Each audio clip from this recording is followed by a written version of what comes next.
세계 최악의 회사거든. 비슷한 바로 도망쳐.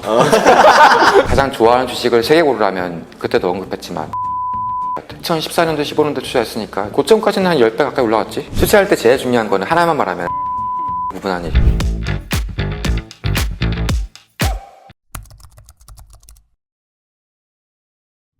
안녕하세요. 안녕하세요. 본인 소개 한 번만 해주실래요? 네, 전업투자자로 살고 있는 박동근이라고 합니다. 전업 투자하신 지 몇 년 되셨죠? 한 3년, 4년 된 것 같아요. 원래는 투자가 본업은 아니었는데 투자 사이즈가 점점 커지다 보니까 어쩔 수 없이 전업투자자의 길로 가게 될 수밖에 없던 것 같아요. 말 편하게 해도 돼. 아, 그래?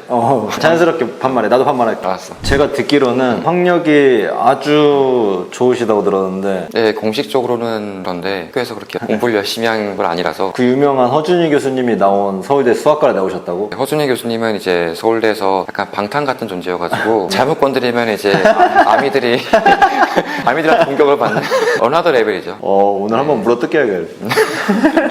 근데 어떻게 하다가 전업 투자를 시작하게 된 거지? 코로나지. 코로나 이전에도 투자는 계속 했지만은 전업투자자로서의 삶이 정체성이 부여된 건 코로나지. 딴 걸 못하니까. 코로나가 아니었으면 뭐 시도를 했을 거 아니야 또. 근데 전업투자자로서 포커스를 맞추게 된 건 코로나고. 그래서 나 항상 소개할 때 임시적으로 지금 투자를 하고 있다는 식으로도 얘기를 많이 했어. 왠지 당시까지만 해도 전업투자라는 것 자체가 그렇게 환영받을 만한, 누구에게 쉽게 말할 수 있을 만한 일이 아니었던 것 같거든. 코로나 이후로 약간 인식이 좀 바뀐 것 같아. 맞아. 근데 체감적으로 그러거든. 좀 많이 바뀌었지. 직업적으로 이제 주식을 하는 사람들이 많이 생겼지. 그러면 그 전에는 뭐 했어? 전업 투자하기 전? 잠시 회사에 있다가 나온 적이 있고, 그 회사에 들어가기 전에 서울대에서 뭐 블록체인을 활용해서 핀테크 프로그램이라고 있는데 그거를 통과한 사람이 이제 회사에 이제 조인하는 형태의 그런 프로그램이었거든. 나는 사실 원래 하고 싶었던 사업이 있었고 그 사업이 적용될 수 있는지 알아보려고 그 회사 들어갔는데 블록체인 기술을 활용하기엔 아직 먼 미래가 지금도 역시 마찬가지로 좀 이해관계가 복잡해서 이걸 해결하기는 쉽지 않고 하는 거. 그러다 보니 투자는 반대편에서 계속 커지고 있는데 이 일을 계속 할지 말지에 대해서 고민은 그 이후로 있었는데, 코로나 터지면서 그 일 자체가 시작을 못하게 되니까 아예 투자에 포커싱을 더 강하게 하겠지. 투자로 지금까지 그러면 수익을 어느 정도 냈어요? 수익? 투자 수익? 이런 거 물어봐도 되나? 사업 수익하고 다 합해서 투자 수익, 이거는 카메라에 나가지 않는다는 생각으로 얘기하면 집 2채 이상은 되지. 그럼 금액으로 하면? 다 합하면 50억 원 넘게. 그럼 처음에 그거 얼마로 시작한 거야? 맨 처음 들어갈 때는 100만 원을 했어. 10년 전에는. CJ ENM. 세계 최악의 회사거든.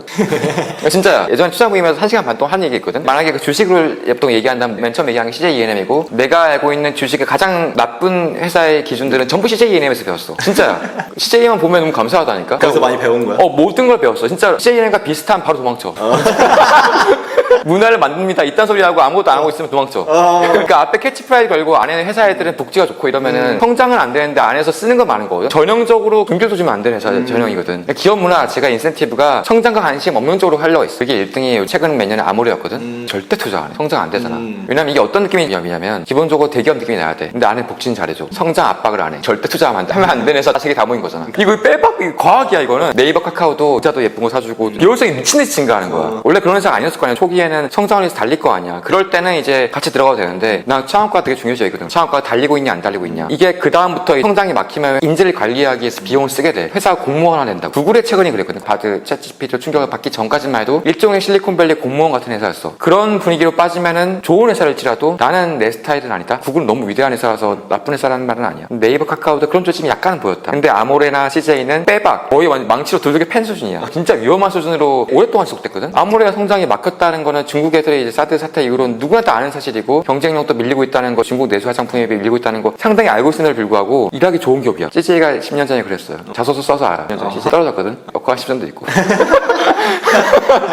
형은 그래도 가치 투자로 나는 알고 있는데 데이 트레이딩을 하진 않잖아요. 약간의 지분은 하고 있어. 도박성이 좀 있기 때문에 그걸 해칭하기 위해서 일정 자금은 눈 뜨면은 보이면은 매수 버튼 누르거든. 9시에 절대 장이 안 들어가지 않아. 되게 중요한 루틴이야. 늦게 일어나는 핑계도 되고, 8시에 일어나면은 커피를 마시거나 넷플릭스를 보면서 장을 안 보도록 노력해. 나는 멘탈이 일론 머스크랑 비슷하거든. 유리 멘탈이야. 보면 발작 버튼 이렇게 손이 나가. 근데 엄청나다. 자기를 되게 잘 아니까 환경을 그렇게 구축하는 거죠. 그런데 나중에 또 폭등했으면 또 화나고 이러긴 한다. 한데 어쨌든 9시엔 들어가지 말자. 만약에 내가 훌륭한 단기 트레이더면 안 그랬을 텐데 해보니까 뛰어난 사람은 아니다. 그거 내가 그렇게 느끼고 기본적으로 단기 트레이딩은 제한적 금액에서만 한다. 단기 트레이딩으로 운용할 수 있는 금액이 크지 않으니까. 단기 트레이딩 안 하면 포모 와. 내가 만약에 이거 안 들어가잖아? 근데 막 5배 폭등해 있어. 포모 오잖아. 그거는 극복해야 되기 때문에 일정 지분을 이제 하면서 나는 솔직히 목적이 장기적인 거 이거는 별로 이제 안 보니까 단기적인 것들은 오히려 여기서 잘하고 싶어 봐. 어차피 내가 시간을 투자하는 거 여기서 여기서도 수익률 내고 싶어서 단기 트레이딩 조금 하는 편이긴 해. 오래 들어가지고. 단기 트레이딩으로 되게 괜찮을 만한 건들이 난 보였고. 근데 이거는 펀드랑 단기의 중간 단계인 것 같아. 내 기준으로는 더 이상 이제 악재가 반영될 게 없고 가격이 더 이상 내려갈 게 없는데 위로는 뻥 뚫린 것 같아. 하지만 이 회사가 앞으로 잘 될지 잘 모르겠어. 하지만 이 가격은 아니다. 그럴 때 들어가서 단기로 실적 나오기 전까지 투자하고 한 달, 두 달 투자. 하루하루 트레이딩은 거의 안 하지. 하루 살고 다음날 팔고 이런 거는 큰 금액으로 못 하지. 가장 궁금한 게 딱 그거야. 시드를 뭐 중간중간 계속 어쨌든 근로소득이 있었으니까 그래서 넣겠지만 그 자산을 이루는 데까지 가장 큰 영향을 끼친 게 어떤 거예요? 이 사람은 데이 트레이딩을 한 사람이고 누군가는 또 다른 방식이잖아. 형은 어떤 방식이었어? 나는 그냥 내가 좋아하는 회사를 찾는데 내가 재밌어 보이는 회사 그게 정말 전부고 보통 이제 숫자를 먼저 보고 싼 회사 중에 자기한테 어울리는 회사 찾아가 들어가거든. 난 반대로 주변에 있는 모든 것들에 감탄을 잘하는 타입이거든. 그 중에서 재미를 느끼는 걸 찾다가 그 중에서 싼 걸 들어가는 거지. 보통 사람들은 약간 앞뒤가 바뀌어서 생각하는 경우가 많은 것 같아서 그거랑 좀 다른 것 같아. 그러니까 본인이 재미를 느끼는 분야가 뭐고 본인이 정말 잘 알고 있는 분야가 뭔지를 아는 게 우선인 것 같고 일반적으로 투자가 뭐냐를 한 줄로 요약하면 아는 거랑 모르는 거 구분하는 일이야. 사람들은 그게 뭐 어렵냐 싶지만은 자기가 진정으로 알려면은 거기에 재미를 느끼고 깊게 파고들어서 이 회사의 뿌리 끝까지 알고 싶다는 생각이 들어야 되거든. 좋아하는 여자 생기면 하루 종일 그 여자 얘기하고 싶고 맨날 그 여자 보면은 웃음이 생기고 맨날 그 여자 얘기하고 있고 그러잖아. 그런 식으로 그 회사가 설명이 돼야 돼. 그런 식으로 설명이 안 되면 투자하지 않아. 나는 원래 어딜 가든 간에 말이 많은 편인데 대부분이 그런 식으로 그 회사에 대해서 미친 듯이 말을 많이 하고 있으면 투자하기 직전이라는 뜻이야. 근데 그 회사가 싸냐 안 싸냐는 마지막 단계로 보는 거지. 절대 첫 번째는 아니야. 보통 콘트들은 첫 번째로 그걸 보잖아. 다 정량 지표를 보고 괜찮은 필터링 먼저 해본 다음에 들어가는데 나는 그러진 않고 그걸 하지 않는 유일한 이유는 재미가 없기 때문에 이렇게 하면. 재미가 없으면은 내 시간을 낭비하는 거잖아. 투자 공부도 그렇고 책 읽는 것도 마찬가지고 생각보다 시간을 많이 투자해야 되는 일들은 그게 재미가 없으면 내 인생에 ROI가 안 나온 경우가 많아. 생각해봐. 기업 100개 공부했어. 투자할 만한 기업이 한 두세 개야 그 중에서. 그럼 나머지 98개 동안은 낭비는 아니지만 공부를 위한 공부를 한 거다. 그런 인생 살고 싶어? 워렌 버핏 그런 인생 살았거든. 난 버핏처럼 살고 싶진 않거든. 내가 재밌어 보이는 것만 공부해도 이미 벌써 몇십 개가 나오기 때문에 그 중에서 딴 것만 투자해도 1년에 기회가 몇 번 오고 그때는 큰 금액 들어갈 수 있지. 그런 것들만 찾아도 사실 일주일, 2주일에 한 번씩 계속 끊임없이 뭔가 보이니까 그런 것들로 후보들을 고르는 것 같아. 디즈니 봤잖아. 디즈니 얘기를 하루 종일 하고 있었대. 후반에 등간에 다른 장면이 안 나오도록 만든 놀랄 수 있게 다 배치한 거예요. 덕도상으로는 절대 다른 기구 안 보여지게 어떤 장면이었어요? 아 그렇구나. 내가 정말 디즈니가 마음에 들었으면 투자했겠지. 그렇게 열심히 사람들한테 얘기하고 다녔는데 나 디즈니에 대해서 얘기하려면 카메라 안 끄고 쉬지 않고 3시간 반 동안 얘기할 수 있거든. 월트 디즈니 역사부터 지금까지. 근데 그거 전부 다 공부하고 나니까 결론은 넷플릭스 투자였어. 근데 어울리거든. 왜냐면 넷플릭스 경쟁자가 디즈니니까. 그렇게 연결되는 것 같아. 넷플릭스 투자한다는 결심을 하고 시작한 게 아니라 디즈니에 대해서 너무 재밌게 체험을 하고 의사결정에 대해서 뭔가 뿌리 깊게 알고 내부에 있는 갈등들도 디즈니를 체험해보니까 뭔가 더욱더 실감나게 알 수 있는 것 같아서 그 다음 단계로 넘어간 게 경쟁자들 뭐 하고 있나 봤더니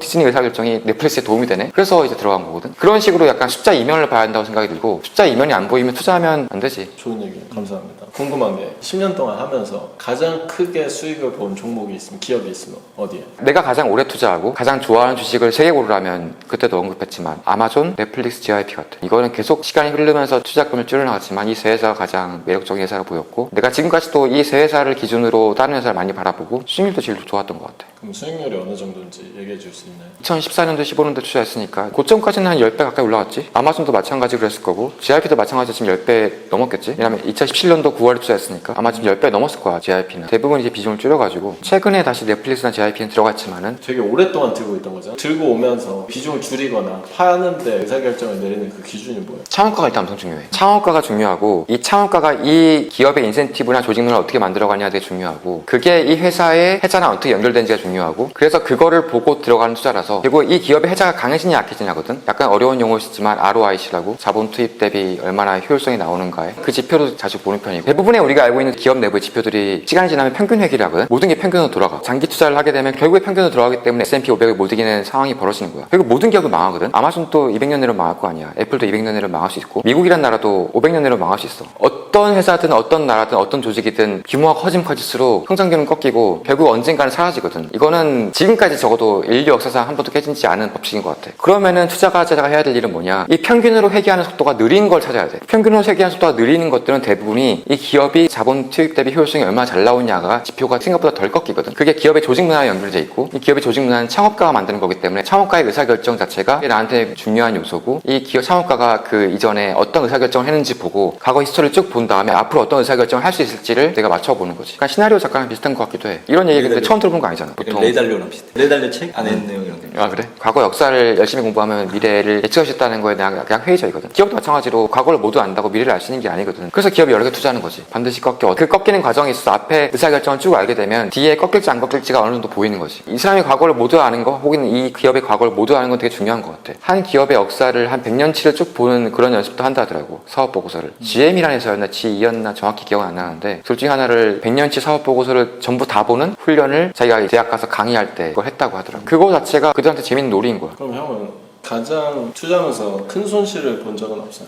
엄청 많이 보는데. 단타로도 엄청 많이 잃었고 코인 채굴 거래소 그런 거 투자했던 것 같은데 엄청 잃었어. 이름도 잘 모르잖아. 실수는 어떤 부분에서? 근데 내가 그때 설날이었던 것 같은데 창 주식이 잘 될 때여가지고 기뻐가지고 들고 다녔어 노트북을. 근데 이제 지방에 내려가가지고 그냥 내가 돌아다니는 데가 돈이다. 컴퓨터만 키면 돈이 벌린다. 디지털화돼. I'm the money였거든. I'm the money였는데 컴퓨터 들고 다녔는데 웃기가 나랑 똑같네. 나 저랬어.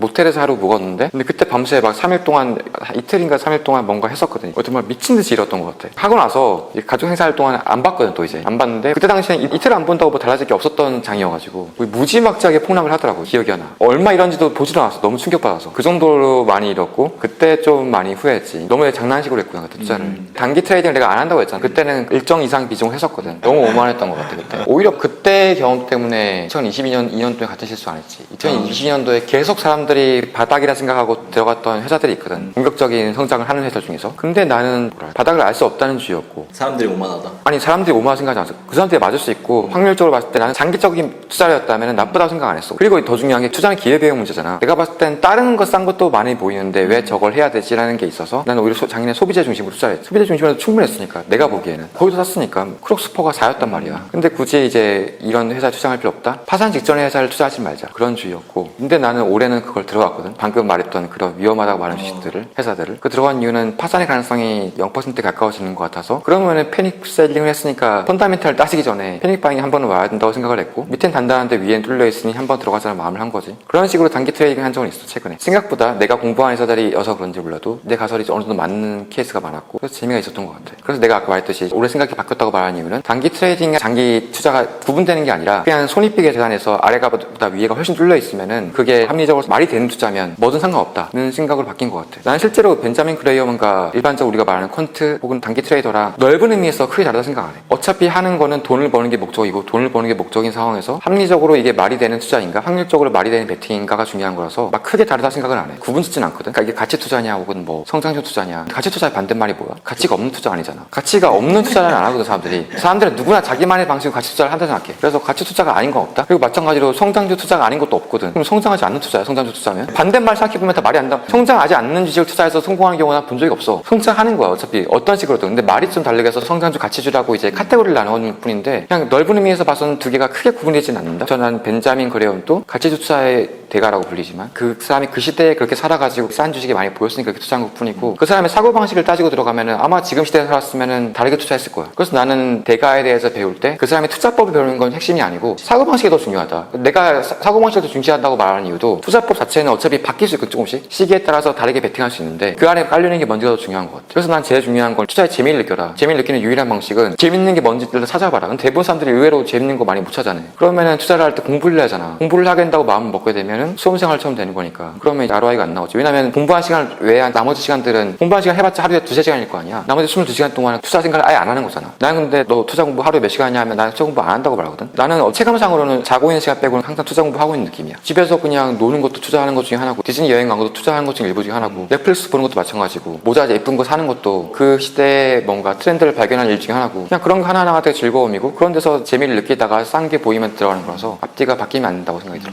형이 생각하기에 투자를 잘하려면 이게 가장 중요하다. 딱 한 가지만 얘기한다면. 투자할 때 제일 중요한 거는 하나만 말하면 아는 거랑 모르는 거 구분하는 일이고 진짜 이게 전부고 그냥 이거 한 줄 외에는 나머지는 전부 사족 같아. 전부 정말 사족이야. 사람들이 하는 말 잘 들어보면 아는 거랑 모르는 거 구분하는 거 외에는 투자에서 하는 일 별로 없어. 찰리 명고도 워렌 버핏도 조지 소로스도 다 아는 거랑 모르는 거 구분하는 일밖에 안 해. 생각보다 사람들은 투자를 할 때 틀릴 확률 다 비슷해. 워렌 버핏이나 석순이나 민우나 틀릴 확률 비슷할걸? 다른 건 하나야. 벌 때 얼마나 벌고 잃을 때 얼마나 잃으냐. 이게 달라서야. 백팀 비율이 달라서요. 생각보다 사람들마다 운에 작동되는 부분은 장기적으로 보면 큰 차이가 없기 때문에 아는 거랑 모르는 걸 구분하는 거, 잃을 때 적게 잃고 벌 때 많이 버는 이런 투자가 되게 중요하거든. 그럼 그 말은 아는 것만큼 비중을 늘리고 모르는 것만큼 비중을 줄인다는 건가요? 자기가 컨빅션을 느낄 때를 정확히 알아야 되고 그 기준이 분명해야 되지. 조지 소로스랑 워렌 버핏이랑 투자법이 다른 것 같지만 그 면에서는 똑같거든. 누구나 투자 스펙 비율은 비슷하기 때문에 벌 때 많이 벌고 잃을 때 적게 잃어야 된다. 그리고 보통 모르는 게 생기면 어떻게 해? 알아보겠죠. 누구한테 알아봐? 본인이 알아보겠죠. 구글링 할 수도 있고. 응, 구글한테 알아보거나 물어보잖아, 옆 사람들한테. 대부분 권위자의 호소해. 일반적인 방식이거든. 일단 아는 거랑 모르는 걸 구분하고 말하면 대부분 사람들이 자기가 아는 게 뭔지를 말한다? 이게 중요한 게 아니야. 더 중요한 거는 제가 뭘 모르는지 아는 게 중요해. 대부분 권위자한테 호소한 다음에 알아와. 안다 생각해. 모든 사람들은 자기가 안다고 생각하는 것들이 너무 많아. 나도 뭐 아는 척 많이 하는 거 좋아하고 감탄 많이 하고 그러니까 다른 사람들 앞에서 뭐 이것저것 말하는 거 좋아하지만 안다고 생각해서 말하는 게 아니라 던지는 것 뿐이고 안다고 생각 안 해. 모르는 거를 찾아가는 방식 자체가 훨씬 중요하고 대부분 처음엔 권위자한테 호소해. 그 틀린 거 아니야. 당연히 그럴 건 호소해야 돼. 권위자에 호소해서 알아와. 그것도 좋은 방법인데 그 사람의 말이 얼마나 신뢰인지 알기 위해서 어떻게 알 건데 물어보면 대부분 막혀요. 그 사람 그냥 돈 많이 벌었으니까 그 사람 믿을 만해. 끝이거든. 이게 어떻게 투자법이야? 이런 거 똑같이 어떤 사람이 기업에 투자했어. 한 기업 투자해서 100배 벌었다 쳐. 어떤 사람이 막 아파트 팔았는데 100배 벌어 1000억 벌었어. 자기가 이 투자회사를 말해. 그 사람 신뢰할 수 있어? 물론 신뢰할 수 있다 말하는 건 말할 텐데 한 건 투자 성공한 거잖아. 그걸로 그 사람을 신뢰하면 안 된다고 생각해. 그거는 통계적으로도 말이 안 되고 그 사람이 하는 말이 되냐 안 되냐를 분석하는 건 중요한데 투자 성공으로 굉장히 큰 일가를 이뤘기 때문에 그 사람 말이 된다 말하는 건 그러면 그 사람이 투자를 몇 건 했는데 봤을 때 뭐 한 건 두 건으로 성공해서 말할 경우에 그냥 통계적으로 말하면 모수가 너무 적은 거야. 그거는 신뢰할 만하다고 평가할 수가 없지. 근데 일반적으로 우리는 직관적으로 그 사람들 말을 신뢰할 수 있다고 생각을 해버려. 막상 물어보고 그 사람 말이 틀리니까 아 전문가들도 권위자들도 잘 모르네라고 이제 하는 거야. 그냥 이미 질문해서 그 사람들의 말 신뢰하는 자체가 잘못된 건데 그거는 생각 안 하고 그 사람 말이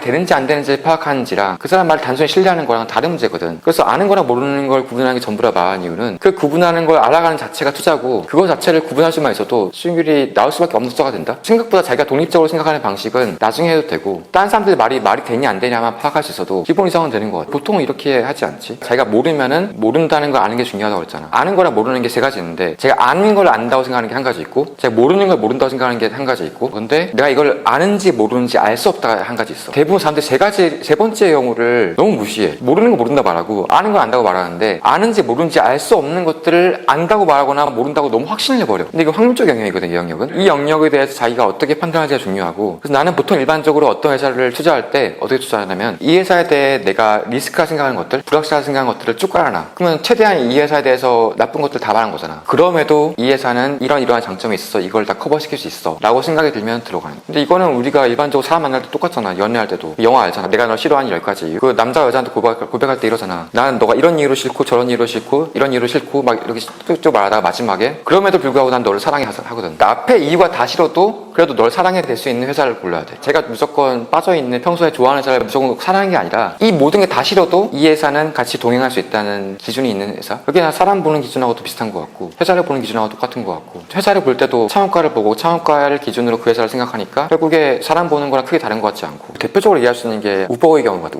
우버를 내가 비상장이니까 투자는 못했는데 우버가 굉장히 훌륭한 케이스라 생각이 드는 게 우버가 바로 이런 투자를 설명하기 되게 좋은 케이스예요. 우버는 트래비스 킬러닉이라는 사람이 창업한 회사거든. 미국에 있는 이제 차량 공유 호출 회사잖아. 우버가 처음 나왔을 때 많은 사람들이 우버를 무시했어. 심지어 스타트업 컨퍼런스에 가도 우버는 다른 뭐 아이폰에 깔려있는 앱 같은 스타트업들은 잘 됐는데 이 회사는 딱히 투자금을 열심히 잘 유치받지는 않았다. 초반에는 무시받다가 나중에 잘 될 때도 주류에서 이제 여러 주류 확장을 시작했잖아. 이제 우버가 한 주에 시작하다가 그때도 비판가들이 되게 많았어. 생각해봐. 우버 하는 방식은 잘못하면은 망할 수도 있는 방식이야. 만약에 너가 뉴욕에서 뭔가 우버를 만들었어. 확장을 하려고 해. 근데 미국은 우리나라처럼 인구 밀도가 집중되는 나라가 아니잖아. 다른 주에서 우버 같은 걸 만들면 어쩔 거야. 이 주에서 만들면 그럼 지역마다 우버가 생기는 거잖아. 독점이 불가능해져. 이게 우버의 반대론자의 핵심 논리 중 하나였거든. 이게 다모다란 교수가 했던 말 중 하나야. 우버의 문제는 언제든지 경쟁자가 나와가지고 다른 주에 만들면은 우버의 해작 수밖에 없다라고 말하는 게 그 우버 반대론자의 논리였거든. 근데 이 우버가 이 반대론자의 논리를 깰 수 있었던 가장 큰 원인이 트래비스 킬러닉이야. 차원카가 어떻게 했냐면 모든 주에다가 자기랑 닮은 비슷한 20대 혹은 30대 젊은 사람들을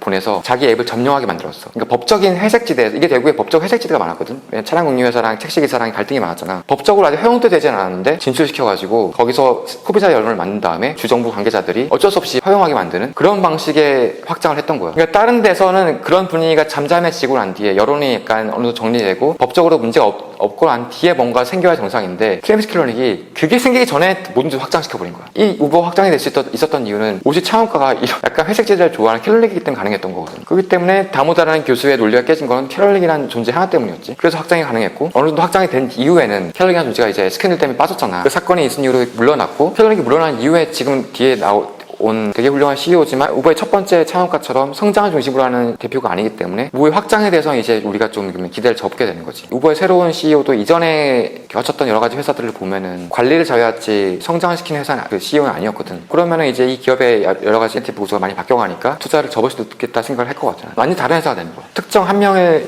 차원가 중심으로 아니면 특정 몇 명의 경영진 중심으로 달려가는 회사들은 이 첫 번째 사단들이 빠지게 되면 회사가 쭉 완전히 바뀌게 되는 경우가 많고 워렌 버핏의 경우는 반대로 특정 한 명의 경영자에 지인하는 회사를 좋아하지 않아. 집단 의사결정으로 회사가 돌아가는 회사를 되게 선호하거든. 그게 애플의 경우였고 애플의 팀쿡이 그러잖아. 잡스였을 때는 투자 안 했다가 팀쿡일 때는 했던 이유가 팀쿡이었던 회사가 좀 더 제가 신뢰할 만한 회사라는 느낌이 드니까.